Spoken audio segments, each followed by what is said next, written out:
Environmental Policy in the Governmental Affairs and Commodities Division at the Illinois Farm Bureau, and has held that position since May 2013. In that position, Lauren is responsible for advocating on behalf of the organization in the promulgation, implementation, and enforcement of environmental regulation impacting Illinois agriculture. Lauren maintains liaison with various state and federal agencies and develops and coordinates the organization's environmental programs, communications, and information. Beginning in 2006, Lauren practiced environmental law with the law firm of Hodge, Dwyer, and Driver in Springfield, Illinois. Her previous experience includes both enforcement defense and legislative and regulatory work in all areas of environmental law on behalf of a variety of clients, including agricultural businesses and individual farmers. Lauren holds a bachelor's degree in environmental science from St. Louis University and earned her law degree from Southern Illinois University School of Law with a focus on environmental law.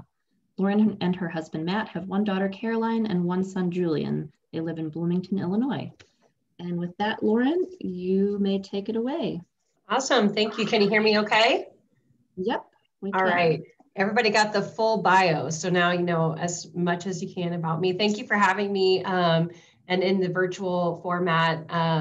So I'm here today to talk to you a little bit about the Illinois Farm Bureau's watershed efforts in general, with a special focus on some stuff that's in the early stages in the Mississippi North Central watershed.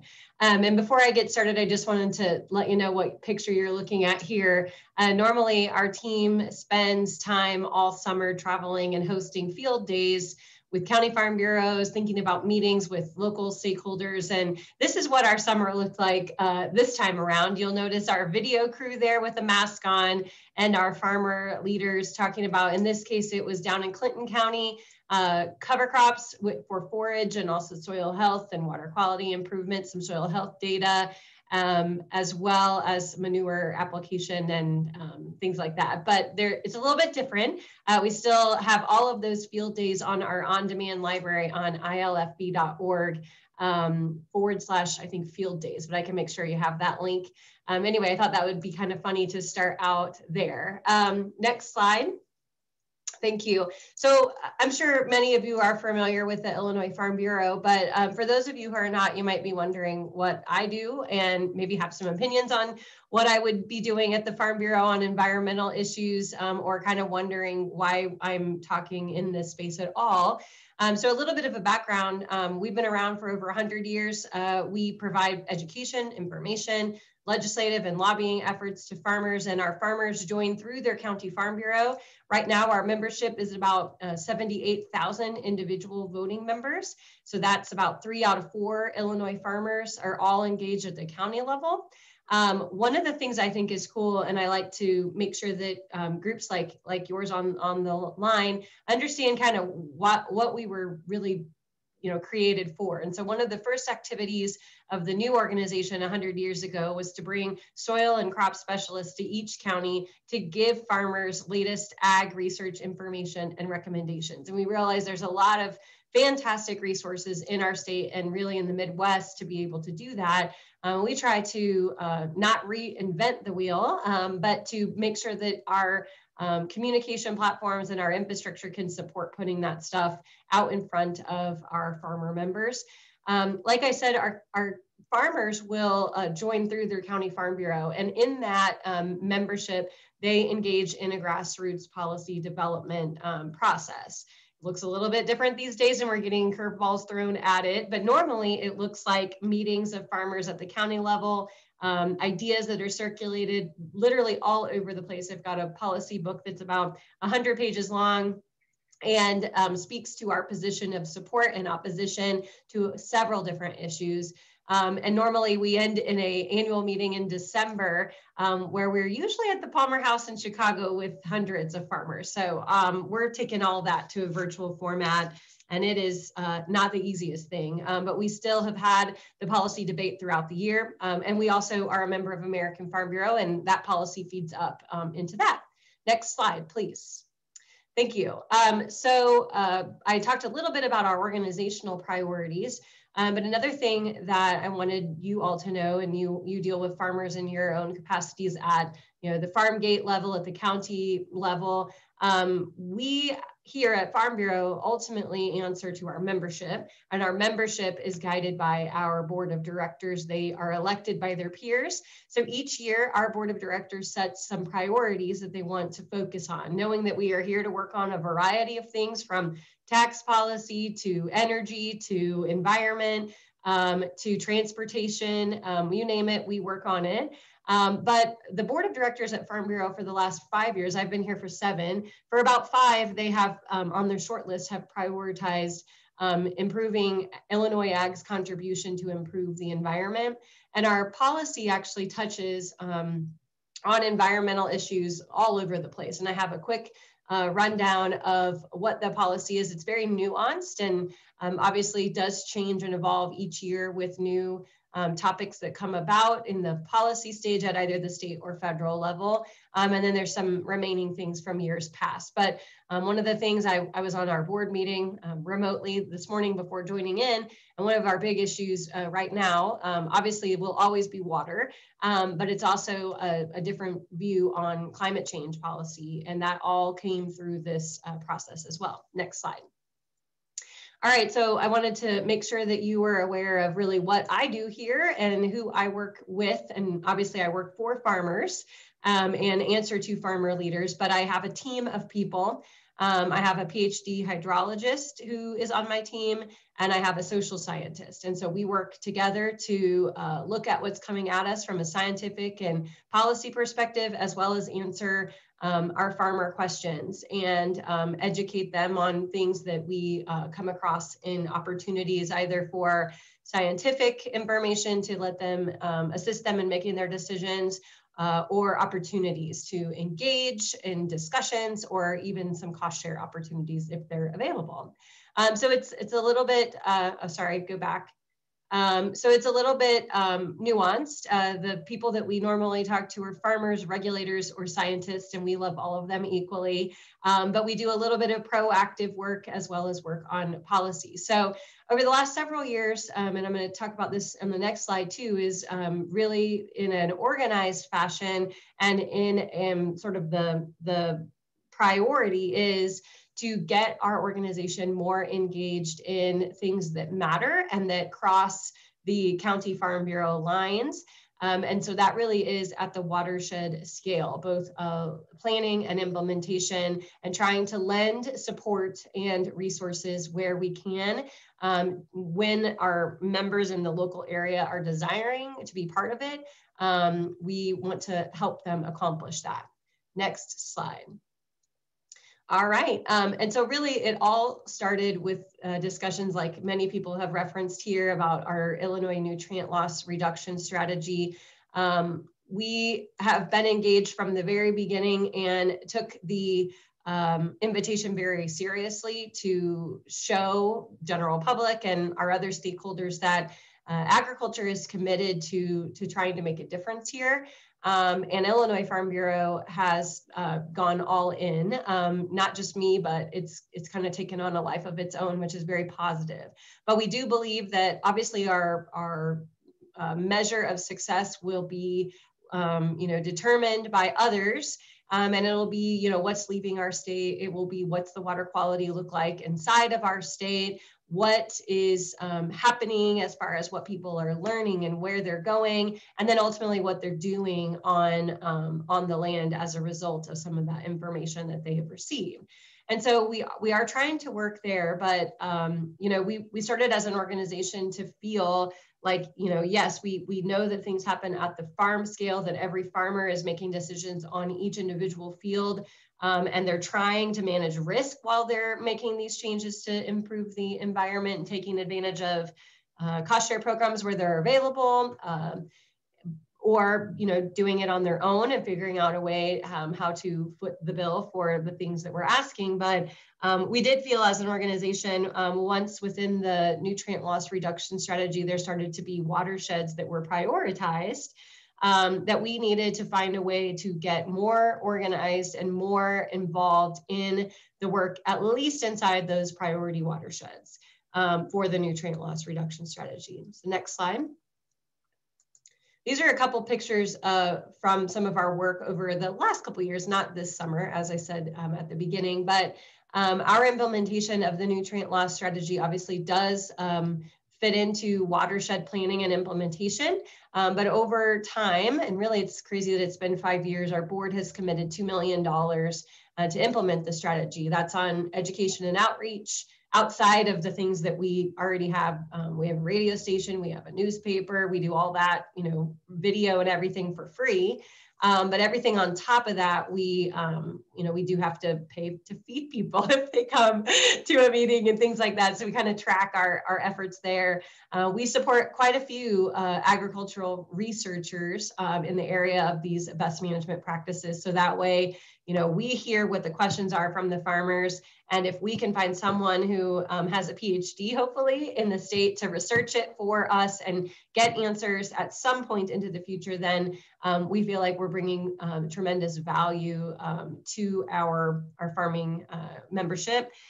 Sometimes that's just connecting them so that they can, you know, the researchers can talk about their work to our membership. Other times we are hosting on-farm research opportunities. We are providing focus groups, we're providing support letters, or we're actually providing match funding to some grant opportunities. The big issue here is really the supporting of implementation. We have a grant program to our county farm bureaus that we're about to make another round of funding decisions at the beginning of December on. And we really, at that point, have ideas that come from our county level. And we work with them throughout the year to find opportunities to try to see what would be a good fit locally. Not everything is a good fit because I work for real humans that, you know, despite us telling them this is going this way or that way, you know, decisions are made by committee or they're made, you know, where I can't influence everything. But that is the best way that we can engage our counties is through this grant program. So that way we can use our PhD hydrologist, our social scientist, all of our marketing and communication platforms to really make our programming more robust. And I love our county structure. I love the way that our farmers engage, but you know, sometimes I'm a Southern Illinois girl, so sorry for you guys all in this northern part of the state, but sometimes there's cool stuff that happens in our southern counties. And you know, agriculture doesn't look all that different in some places across the state. So we don't have to just talk to ourselves at the county level. And when we can work across county boundaries, either at the watershed scale or share information through our grant program, we see quite a few people within our membership picking up information from a different part of the state that they otherwise would not have heard. So we want that to happen, and we are seeing it happen after 5 years in the program. Next slide. All right, before I talk about, I know you're probably just can't wait for me to talk about Mississippi North Central. I wanted to tell you a little bit about our track record here since our board of directors decided to engage at the watershed scale. We prioritized in the very beginning our drinking water supplies, particularly here in the central part of our state with Lake Bloomington, which is the water I happen to drink. I guess I'm a little bit biased, but also in Danville. And then we've got several other things happening in the Lake Springfield watershed as well, and have been for a very long time. I would like to say that all of these watershed things are not just the Farm Bureau. That's never the way that we want to do things. We always try to work with our soil and water conservation districts, our county farm bureaus working with them, and really other stakeholders that make sense and can bring resources and a something that can be digestible for individual farmers to be part of. So Bloomington and Vermilion were a big deal. We're currently involved in work outside of Lake Decatur, which is just building off of stuff that we've been doing down there for a very long time. And that watershed is ginormous. It is 7 county farm bureaus. And that means for me, making sure that our county farm bureau boards of directors, much like a soil and water board, is aware of what's going on in their area, is aware of the opportunity, has a chance to be part of a discussion, and then make the decision for themselves whether they would support the issue.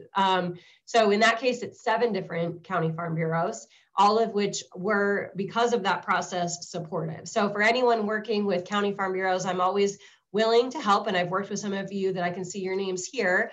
I can't guarantee success, but the thing that I think is the most important for the people that I work for in a county farm bureau system is to approach them as face-to-face as often as possible and sit down and try to get into their county farm bureau board meetings or some sort of discussion with their staff, and start that early and fold them into the process. And let me know if there's anything I can do to help on that. The other one too, and this is picking up where the the nutrient loss reduction strategy priorities come into play, is the Emberall River watershed in the southeastern part of our state. We worked there, and that's over 10 counties with Soil and Waters and County Farm Bureaus, Extension, and Northwater Consulting in that case, to put in a 319 and focus into 2 areas. So I really can't say enough. I mean, I work across the state, and I cannot say enough for the soil and water conservation districts that lend their personnel and their time toward this effort. It is the linchpin in any of us being able to do it. So the role that I would play, or that my organization would play, is that we put match cash on the table. And we also put a lot of in-kind sweat and tears in, and use our marketing and communication platforms to really be a little bit more robust in our approach. But we try to work rural and urban, however you define urban, wherever you live, and also thinking about other opportunities for partners. We want to make sure that we fold in the agricultural producers as much as possible. So that's the background there. If you want to switch the slide, we'll talk about the beginnings of the next project. So I love COVID, right? It ruins every plan we've all ever had. And we wanted to start this process far earlier, as we developed a 319 plan in the Mississippi North Central Flint-Henderson watershed, which is a nitrogen phosphorus watershed under the nutrient loss reduction strategy. I was actually approached by some of the farmer leaders in that swath of counties, where they saw that they were a priority and they wanted to be part of whatever it was that we were starting. So again, this is sort of that unofficial grassroots lift, but we had wanted to do a set of landowner meetings and listening sessions ahead of a 319 to help us shape what the 319 application would be. That was not the case because of COVID, and we did not feel like we could do that in a virtual format in the way that it needed to be done. And so we postponed it. We use our grant program to pay for the meetings, and we ask for the county farm bureaus and soil and waters to work together. We won't force it on anybody, and we know everybody's got too much stuff going on these days, but we would love to be able to have a partnership in the area. We also have an extension watershed coordinator in this area, 2 of them. We now have a new one, and so we have relied on that resource as well. That's a huge watershed too, though. 6 counties, parts of 6 counties, 1.1 million acres. No current watershed plan exists. And so we're working with Mercer County Soil and Water Conservation District, and the application outlines the 3-step process. So we want to perform the screening tool to sort of figure out where the priorities are from a data and environmental standpoint, and develop the site-specific and action-oriented 9-element plans, and then implement the plans. That is where we have to get to. I always joke, and as you heard with my bio, I'm a broken attorney, so that's where I come from, but I have a twin sister who is a social worker, and I sometimes feel like watershed level work and working with the membership that we have is a bit of more of a human dimension than it is anything else. And so again, we just prioritize making time to have the decisions, to open up doors pretty wide and ask for people to come in and talk about what their concerns are from an environmental standpoint. We have some fear in our community of watershed activities and being a priority, ultimately meaning that you're doing something wrong. And so really, I think it's about the approach here, and it's about the approach even from myself, but really anyone that's listening. And I don't have the secret answer. I'm sure many of you probably already have the answer, but it is somewhere between scientific approach and a human dimension there to coax people into working together. Next slide. Lauren, all right, so quickly say a few more minutes, but if anyone wants to put in questions, I haven't seen any come in yet, but if you could tee those up, we'll let Lauren wrap up here. Sure. I'll go pretty quickly here. So you all know this better than I do, but this is our rough idea of our screening analysis. So focus on your priority areas, looking at the data, looking at the stakeholder concerns and thinking about opportunities where those people live, looking at the local resource concerns where the buy-in and what are the existing data gaps, and then thinking about access to funding. Here, the next slide, sorry, is our path. Like I said, this is just the beginning of the discussion, stakeholder engagement, and I mean, so we're making plans now for what we hope can happen in the summertime, and then it's really looking at out past then. So that is all I have, and my last slide is the next one. I'll take any questions now, or you can always contact me. That's actually my cell phone, so don't abuse that number. Thank you. Great. If anyone wants to type in a question at the chat at the bottom, I'm going to put Steve on the spot here while you think about your questions. And Steve, if you're hearing me and you want to come on, I'll come back to a question we got earlier. It was, how are plans themselves maintained? How is the plan maintained? Meaning, how is it updated through time? Is that another way of saying it? Let's see. That is all I saw there. Greg, if you want to put some clarification in the box there, and if anyone has questions for Lauren, please go ahead and put those in the box. If it's related to what I think it is, so over time the plans become old and plans get updated. So we've actually been involved in a couple of these already where we update plans that are 10 plus years old with new information, new projects. Yes, so that's all depends on sort of who the champion is that wants to get involved and update a watershed plan once it's sort of outdated. Great, thank you. All right, I haven't seen any other questions come in, so I want to thank Lauren and all of the other speakers that we've had today. Great information, and they're going to be sticking with us for a bit here.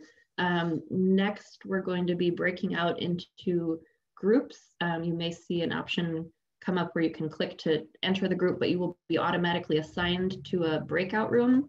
And we have some volunteers from Illinois Department of Agriculture and some of the county SWCDs who will guide you through the conversation that we'll have next. So we'll take about 15 minutes and we'll reconvene. You'll automatically be kicked back to this main room around 12:25, I believe. So we'll go ahead and get that set up. It might take a minute here, but you'll be assigned to a room shortly.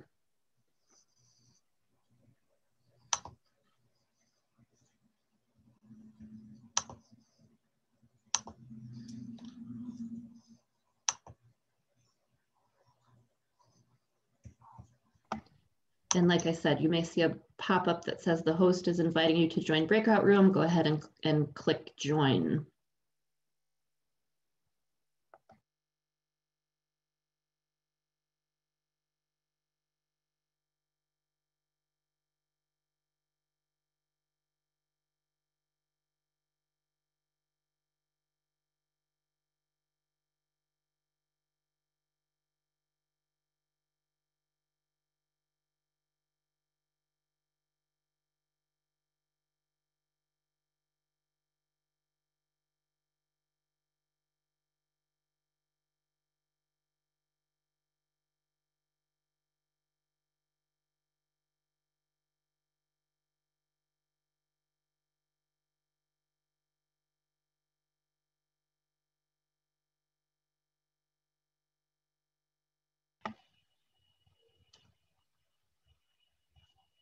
Laura, I popped back in here in case we need to help anybody or. Rebecca, it's Steve. I thought I was supposed to be in room 1 with, was it Jim? It's asking, oh, there we go. You got it. There we go. Because you can change rooms if you go down to breakout rooms as a co-host, so you can get in the right room.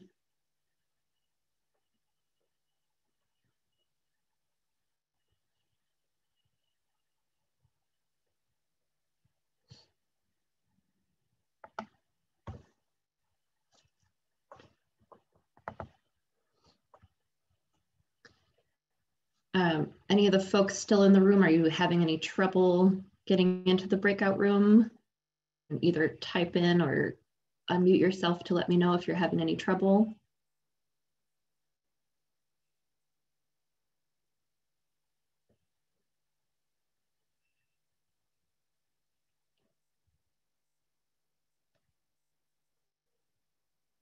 Erin, are you seeing a breakout room?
I have about a minute and a half on the timer. And but I can give them a minute warning at a minute, or I can give them an extra minute. What do you think? I was muted. Maybe just give them the minute warning because we'll want to take a few minutes to wrap up. Yeah. Okay. Thank you.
Boy, when they want you to stop, you stop.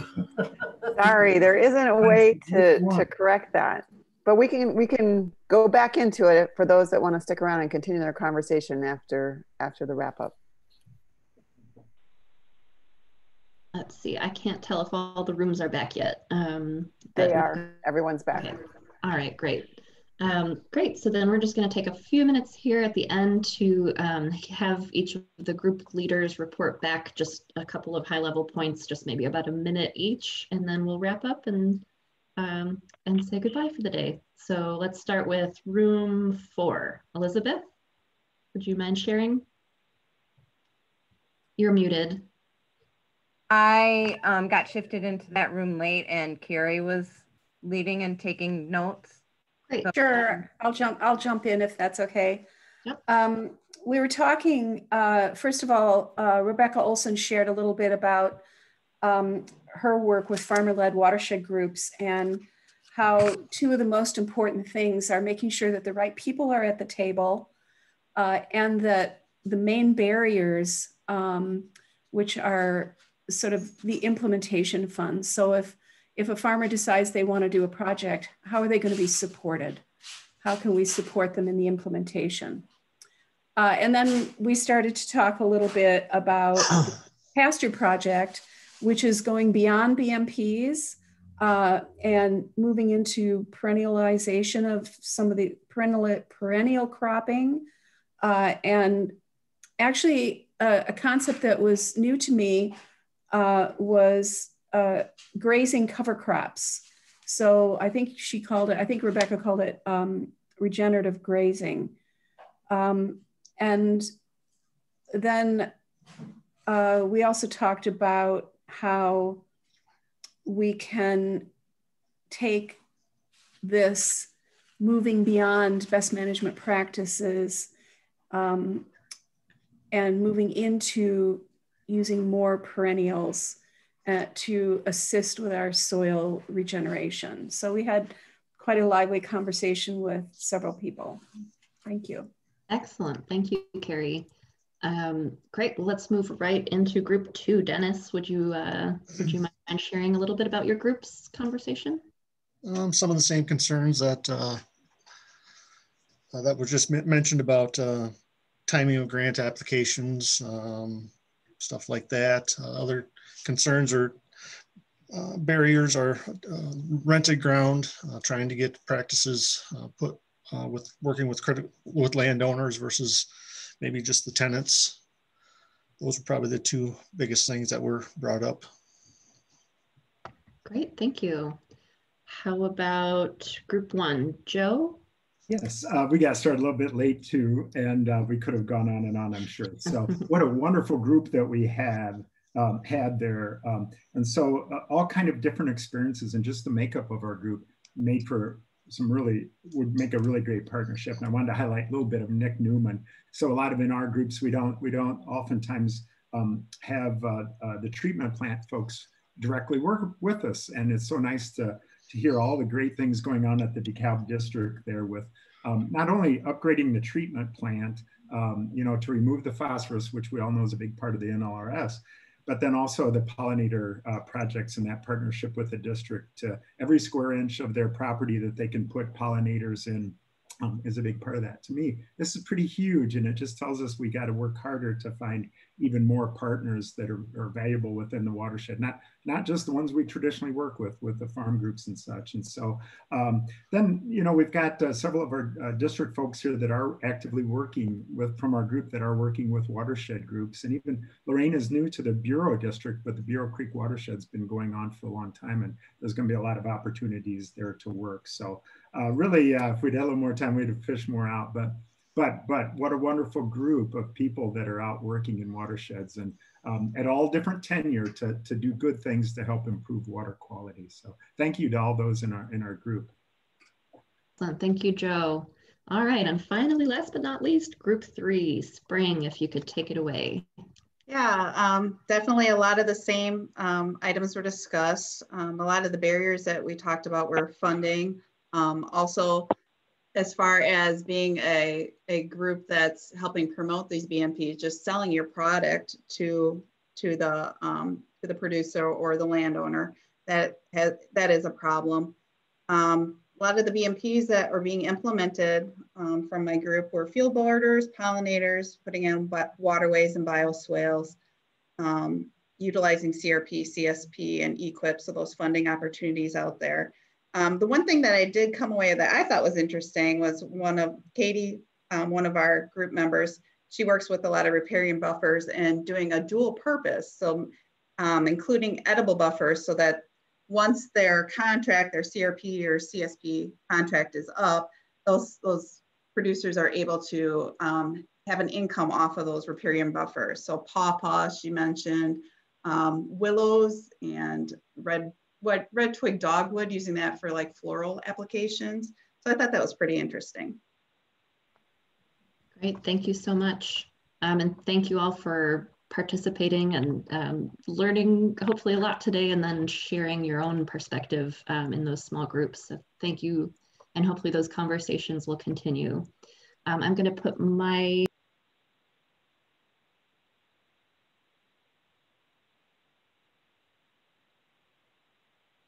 Rebecca, you're muted. Thank you.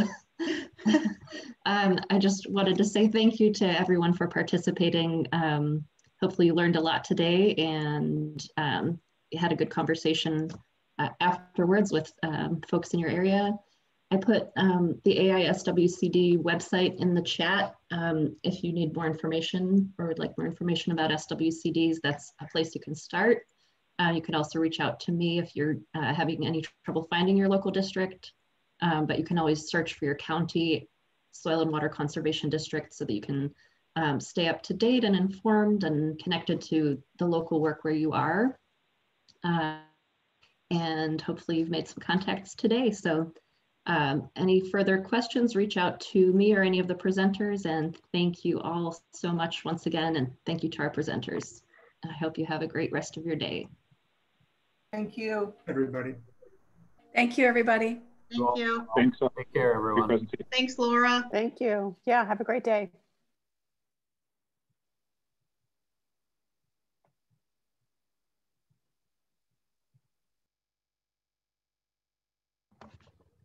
Okay, I'm going to save the chat. I will send that to the group right away, and then we'll figure out what to do with the recording.